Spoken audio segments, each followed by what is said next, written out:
আসসালামু আলাইকুম, welcome to my another blog. আজকে আমি রান্না করব গরুর মাংস।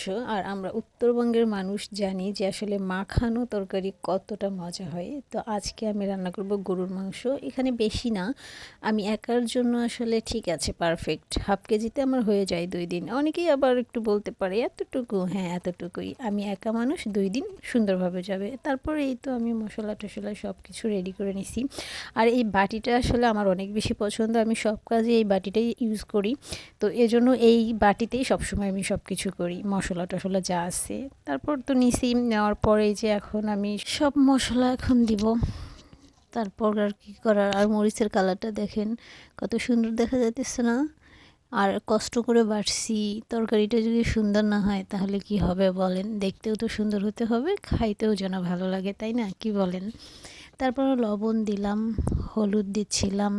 এক হাতে ক্যামেরা ধরেছি আর এক হাতে হচ্ছে আমি কাজ করতেছি, এজন্য অনেক কিছুই স্কিপ করে গেছি। আর যারা গরুর মাংস মাখায় বসায় খান তারা অবশ্যই জানেন, কিন্তু আসলে অনেক জায়গাতে দেখি কি ওরা হচ্ছে তেলানিতে আগেই করে নেয়, তারপর হচ্ছে তেলে ভেজে নেয় সব মশলা। কিন্তু না, আমরা উত্তরবঙ্গের মানুষরা সব কিছুই মানে মাখানোটাই বেশি পছন্দ করি, মাখানো তরকারি বেশি খাই। তবে যার যার সেটা আসলে ইচ্ছা।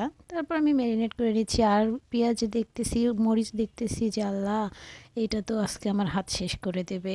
আর মরিচ ধরলে এমনি তো আমার হাত প্রচুর পরিমাণ জ্বলে, তারপরেও কিছু করার নেই, যেহেতু একা মানুষ, একা থাকি, করতেই হবে বাধ্যতামূলক। পরে ভাবলাম কষ্ট হোক একটু, কী করার, খাইতে তো হবে, তাই না? তারপর এই তো ম্যারিনেট করে নিলাম। ম্যারিনেট করা শেষে তারপর তো কী করব, একটু মাখা মাখা ঝোল দিতে হবে। তো আমি আশেপাশে খুঁজতেছিলাম এক হাত দিয়ে আসলে নিব কীভাবে। তারপরে কিছু করার নাই, নিলাম। নিয়ে টিয়ে এই যে ঝোল দিলাম, হাতটা ধুয়ে দিলাম আর কি, হাত ধোয়ানো পানিটাই দিলাম কষানোর জন্য। এই তো আমার কষানো হয়ে গেছে মাংস।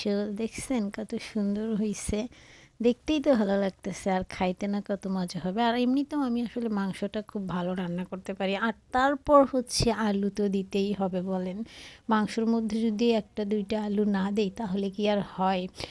আর মাংসতে আলু ভালো লাগে, এটা আসলে কার কেমন লাগে জানি না, আমার কাছে তো প্রচুর ভালো লাগে। কষানো শেষ, এই তো ঝোল দিয়ে দিলাম। আর একটু ঝোল রাখবো, কেননা আমি আবার একটু ঝোল পছন্দ করি মাংসতে। কেমন লাগলো ভিডিওটা সবাই কমেন্ট করবেন, এবং কষ্ট করে একটু লাইক কমেন্ট শেয়ার করবেন। ধন্যবাদ।